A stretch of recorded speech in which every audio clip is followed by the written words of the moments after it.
zaželimo dobrodošlicu na još jedan Flickers. Ajde se te svoje lijepe rukice tu stavi. Tu, tako. I sad čvrsto držiš. Ajde.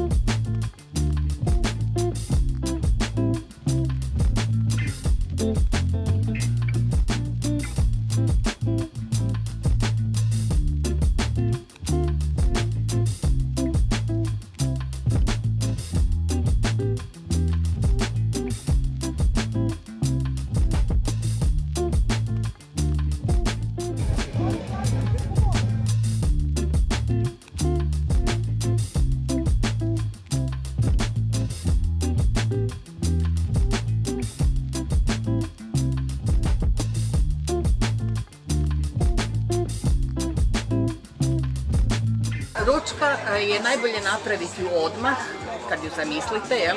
I ostavi da se osuši, jer ako ju radite nakon ovoga, kad ste napravili šalicu, onda postoji mogućnost da vam se ručka objesi.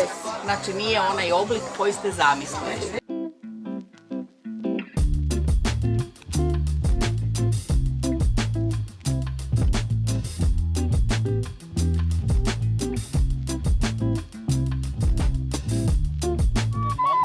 Ima jako puno vas koji ste se uključili u rad svega iz vašega, kod naše Sandrice radi ste vrlo ozbiljno. Kaže gospođa da je ona napravila ovu.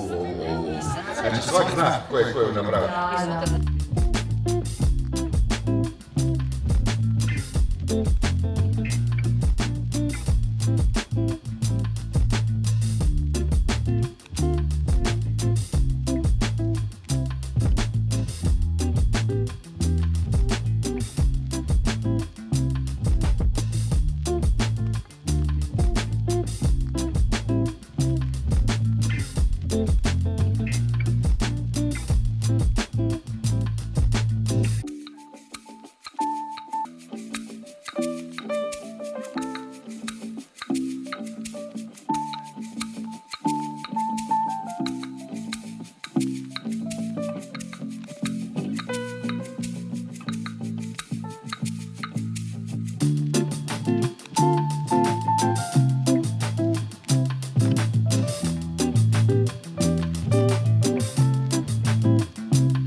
Smo u lokaciji i to me veseli, ipak je ovdje u prirodi, u skupu, drugčiji ugođaj. Evo, svima još jedan srdačan pozdrav, čestitam turističkoj zajednici na organizaciji i Draku i svim udrugama koje sudjeluju na ovogodišnjem Fliku.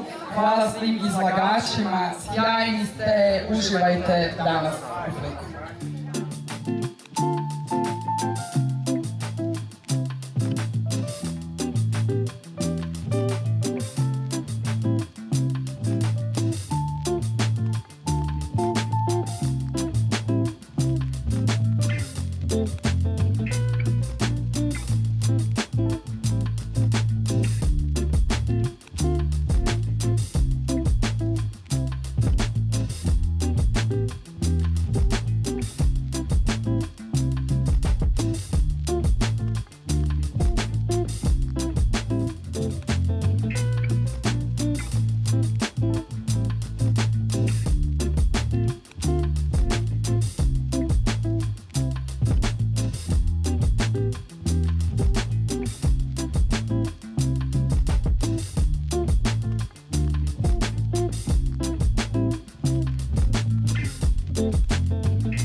Kad završi, onda idemo svi na kupanje.